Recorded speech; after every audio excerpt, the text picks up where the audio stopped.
Hello everyone. இன்னைக்கு நம்ம பார்க்க போற topic resistor in series and parallel connection.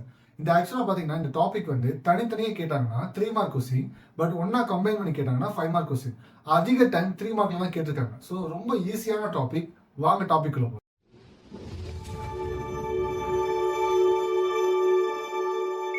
இப்ப resistor in series and parallel connectionக்கான டயகிராம் எக்ஸ்பிளனேஷன் பார்த்துடலாம்.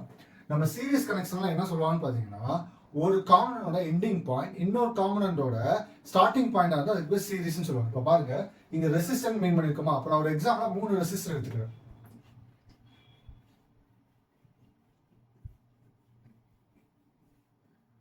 R1 R2 R3. R1 ஓட எண்டிங் பாயிண்ட் R2 ஓட ஸ்டார்டிங் பாயிண்டா இருக்கு. R2 ஓட எண்டிங் பாயிண்ட் R3 ஓட ஸ்டார்டிங் பாயிண்டா இருக்கா, இதை தான் சீரிஸ் கனெக்ஷன் சொல்லுவாங்க. ஸோ இப்போ ஒரு பேட்டரி கனெக்ட் பண்ணிக்கிறேன். பேட்டரியில் வந்து பார்த்தீங்கன்னா வோல்டேஜ், ஸோ இதில் கரண்ட் போய் பாஸ் ஆகுதுன்னு வச்சுக்கலாம். பேரல் கனெக்ஷன் சொல்றது ரெண்டு டிவைஸ் வந்து ஒரு காமனான பாயிண்ட்ல கனெக்ட் ஆயிருந்துச்சுன்னா அதை பேரல் கனெக்ஷன் சொல்லலாம். ரயில்வே ட்ராக் மாதிரி. இப்போ பாருங்க resistor 1, resistor 2, resistor 3, R1, R2, R3. So இந்த மூணு இப்படி கனெக்ட் பண்ணிக்கிறேன். அதை கனெக்ட் பண்ணிட்டு இந்த மூணுக்கான காம்பவுண்ட் பாயிண்ட்ல நான் வோல்டேஜோட கனெக்ட் பண்ணிடுறேன். ஸோ இதை வின்னு சொல்லிடுறேன், கரண்ட் பாஸ் ஆகிறத ஐன்னு மீன் பண்ணிக்கிறேன். ஸோ இதுதான் டயக்ராம்கான எக்ஸ்பிளனேஷன். ஸ்டூடெண்ட்ஸ் டெரிவேஷனுக்கான எக்ஸ்பிளனேஷன் பார்க்கலாம். ஃபர்ஸ்ட் சீரிஸ் கனெக்ஷனுக்கும் பேரலல் கனெக்ஷனுக்கும் காமனான ஃபார்முலா என்னன்னா Ohm's law, V equal to IR. So இதை நல்லா மெமரைஸ் பண்ணிக்கோங்க. இப்போ ஒரு ஹிண்ட் சொல்றேன். இந்த ஹிண்ட் உங்களுக்கு நல்லா ஞாபகம் வச்சுட்டாலே போதும், இந்த ரெண்டு டெரிவேஷன் ஈஸியா முடிச்சிடலாம். சீரிஸ் கனெக்ஷன்ல எப்பயுமே வோல்டேஜ் தான் வேரி ஆகும்.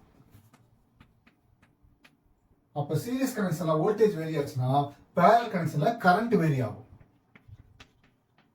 இங்க வேரின்னு சொல்றது என்ன மீனிங்னா, இப்போ நான் வோல்டேஜ் கொடுக்குறேன், அந்த வோல்டேஜ் 3 ரெசிஸ்டர் வழியா பாஸ் ஆகும்போது ஸ்பிளிட் ஆகும். அதை தான் நான் வேரின்னு சொல்றேன். அப்ப 3 ரெசிஸ்டருக்கும் டிஃப்ரெண்ட் வோல்டேஜ் வருமா, அப்ப ரெசிஸ்டர் 1க்கு V1, R2க்கு V2, R3க்கு V3. வோல்டேஜ் வேரி ஆச்சுன்னா கரண்ட் வந்து இங்க எப்படி இருக்குன்னா கான்ஸ்டன்ட். இது MCQல அதிகமா கேட்பாங்க, ஞாபகம் வச்சுக்காங்க. இங்க கரண்ட் வந்து வேரி ஆச்சுன்னா வோல்டேஜ் வந்து கான்ஸ்டன்ட். ஓகே, எது வேரி ஆகுதோ அதை வச்சு தான் நம்ம ஃபார்முலா கிரியேட் பண்ணணும். இங்க வோல்டேஜ் வேரி ஆகுதா, அப்ப V ஈக்குவல் டு IR கரெக்டா இருக்கு. இங்க என்ன வேரி ஆகுது, கரண்ட் தானே வேரி ஆகுது. அப்ப ஃபார்முலா எப்படி மாத்தணும்னா I ஈக்குவல் டு V/R அப்படின்னு மாத்திக்கணும். ஓகே, இப்ப இங்க கொடுக்குறது டோட்டல் வோல்டேஜ், அது எப்படி ஸ்பிளிட் ஆயிருக்கு, V1, V2, V3 ஸ்பிளிட் ஆயிருக்கா. அப்ப அந்த ஃபார்முலா எழுதுங்க, total voltage equal to sum of V1 plus V2 plus V3. சரிங்களா. அப்ப இந்த ஃபார்முலா சப்ஸ்டிட்யூட் பண்ணுங்க. IR ஈக்குவல் டு IR1, எனக்கு V1 போட்டுக்கோமா அப்படிங்க, R1 plus IR2 plus IR3. இந்த வோல்டேஜ் வந்து எதுக்கான வோல்டேஜ்னா இந்த சீரிஸ் கனெக்ஷன் வோல்டேஜா. அப்ப இங்க V1 R1 போட்டோம். அப்ப இங்க டோட்டல் வீக்கிங் எப்படி வரும்னா RS, ரெசிஸ்டர் இன் சீரிஸ் வந்துருச்சு. சோ இதுல என்ன இருக்க பாருங்க, ரைட் சைடு பாருங்க, I காமனா இருக்கா, அந்த I எல்லாம் வெளியே எடுத்துருங்க.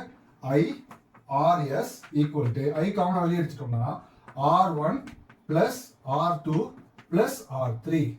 சோ ரெண்டு பக்கம் இருக்க I கேன்சல் பண்ணுங்க, ரிமைனிங் ஆன்சர் என்னது RS is equal to R1 plus R2 plus R3. So அவ்வளோதான் டெரிவேஷன், சிம்பிளாக முடிஞ்சு.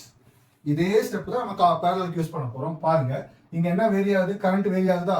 அப்போ வேரி ஆகிற கரண்ட்டை தான் நம்ம இங்கே என்ன பிரிச்சு எழுதணும். ஸோ இங்கே பாருங்க I1, I2, I3. அப்போ 3 ரெசிஸ்டருக்கான 3 கரண்ட். அப்போ இது டோட்டல் கரண்ட், இது ஸ்பிளிட்டான கரண்ட்டா. அப்போ I equal to I1 plus I2 plus I3. So formula substitute பண்ணுங்க, V/R is equal to V/R1 plus V/R2 plus V/R3. So இந்த total term வந்து parallel connection கானதா. அப்ப இங்க எப்படி எழுதலாம், V/RP. இந்த ரைட் சைடுல பாருங்க V வந்து காமனா இருக்கா, வெளிய எடுத்துருங்க. V/RP equal to V 1/R1 plus 1/R2 plus 1/R3. ரெண்டு பக்கம் V இருக்கா, V கேன்சல் பண்ணுங்க, ரிமைனிங் என்ன இருக்குன்னு பாருங்க, 1/RP equal to 1/R1 plus 1/R2 R2 plus 1 by R3. So அவ்வளோதான், parallel connection முடிஞ்சுச்சு. இந்த ரெண்டுக்கான ஒரே ஒரு டிஃப்ரெண்ட் பார்த்தீங்கன்னா இதில் இண்டிவிஜுவல் ரெசிஸ்டன்ஸோட வேல்யூ வந்து பார்த்தீங்கன்னா டோட்டல் ரெசிஸ்டன்ஸ் வேல்யூவோட கம்மியாக இருக்கும். அப்போ இப்போ எப்படி எழுதலாம்னா total resistance greater than individual resistance. ஆனால் இங்கே எப்படின்னு பார்த்தீங்கன்னா டோட்டல் ரெசிஸ்டன்ஸ் வேல்யூவை விட இண்டிவிஜுவல் ரெசிஸ்டன்ஸ் வேல்யூ அதிகமாக இருக்கும். அப்போ எப்படி எழுதலாம்னா total resistance lesser than individual resistance. இது எம்சிக்யூல கேட்பாங்க, நல்லா ஞாபகம் வச்சுக்கோங்க. ஸ்டூடெண்ட்ஸ், இந்த ரிலேஷனுக்கான காமன் மிஸ்டேக்ஸ் பார்த்துக்கலாம். ரெண்டுக்குமே காமனான 3 மிஸ்டேக்ஸ் தான். ஒன்று டயக்ராம் தான். டயக்ராம்ல V1 V2 V3 நம்ம மென்ஷன் பண்ண மறந்துடுவோம். அதே மாதிரி I1 I2 I3 சொல்ல மென்ஷன் பண்ண மறந்துடுவோம். ரெண்டாவது ஃபார்முலா தான். ரெண்டுக்குமே பேஸ் ஃபார்முலா ஒன்று தான், ஆனால் நம்ம சேஞ்ச் பண்ணி எழுதும் போது தான் கொஞ்சம் மாற்றி எழுதும். அப்போ அதை பார்த்தீங்கன்னா V = IR சீரிஸ்க்கு ஓகே, ஆனால் பேரலுக்கு நம்ம என்ன ஃபார்முலா எழுதணும், I = V/R. ஸோ இந்த ஃபார்முலா நல்லா ஞாபகம் வச்சுக்கோங்க. உங்களுக்கு ஒரு ஃபார்முலா மறக்குதுனா இல்லை ஸ்டார்டிங் ஸ்டெப் மறக்குதுனா இந்த ஹிண்ட்டை ஞாபகம் வச்சுக்கோங்க. எது வேரி ஆகுதோ அதுதான் ஃபார்முலாவாக இருக்கணும், அதுதான் ஸ்டார்டிங் ஸ்டெப்பாகவும் இருக்கணும். இங்கே கரண்ட் வேரி ஆகுதா, அப்போ கரண்ட் தான் ஃபார்முலாவாக இருக்கணும், அதுதான் ஸ்டார்டிங் ஸ்டெப்பாகவும் இருக்கணும். ரெண்டாவது மிஸ்டேக் முடிச்சிட்டோம். மூணாவது மிஸ்டேக் என்னன்னு பார்த்தீங்கன்னா இந்த ஐயை நம்ம காமனா வெளியே எடுக்கிறோமா, அந்த ஸ்டெப்பும் இங்கே வியை காமனா வெளியே எடுக்கும் போதும் கேர்ஃபுல்லாக இருக்கு. அதே மாதிரி இங்கே RS சொல்லி மென்ஷன் பண்ணுவோம் சீரிஸ்க்கு, பேரலுக்கு RP சொல்லி மென்ஷன் பண்ணுவோம். இந்த மிஸ்டேக் தான் அதிகமாக பண்ணுவாங்க. இதை மட்டும் நீங்கள் பண்ணாமல் இருந்தீங்கன்னா இந்த டெரிவேஷன் ஈஸியாக ஃபுல் மார்க் எடுத்துடலாம். ஸ்டூடெண்ட்ஸ், இந்த டெரிவேஷன் ஹிண்ட் பார்க்கலாம். மொத்தம் 4 ஹிண்ட் தான். இந்த 4மே சீரிஸ் கனெக்ஷனுக்கும் பேரல் கனெக்ஷனுக்கும் காமனான ஹிண்ட் தான். ஃபர்ஸ்ட் நீங்க எந்த ஃபார்முலா சூஸ் பண்ணணும்னு சொல்லி நல்லா முடிவு பண்ணிக்க. அதுக்கான ஹிண்ட் தான் சீரிஸ் கனெக்ஷன்னா வோல்டேஜ் வேரி ஆகும், பேரல் கனெக்ஷன்னா கரண்ட் வேரி ஆகும். ஸோ எது வேரி ஆகுதோ அதுதான் ஃபார்முலாவும், அதுதான் ஸ்டார்டிங் லைன் ஃபார் டெரிவேஷன். இதை நல்லா ஞாபகம் வச்சீங்கன்னா பாதி முடிஞ்சு. நெக்ஸ்ட் வந்து பாத்தீங்கன்னா RS RP அப்படின்னு சொல்லிட்டு மென்ஷன் பண்ண மறந்துடாதீங்க. நிறைய பேர் என்ன பண்ணுவாங்க பாத்தீங்கன்னா RS RP மென்ஷன் பண்ணவே மாட்டாங்க, ஃபைனல் ஆன்சர் மட்டும் கரெக்டா எழுதிடுவாங்க. ஸோ அதுக்கு உங்களுக்கு மார்க் போயிடும். 4வது ஹிண்ட், இந்த ஃபார்முலா நல்லா மெமரைஸ் பண்ணிக்கோங்க. இந்த ஃபார்முலா யூஸ் பண்ணி அதிகமான MCQ ப்ராப்ளம்ஸ் தான் கேட்கறாங்க.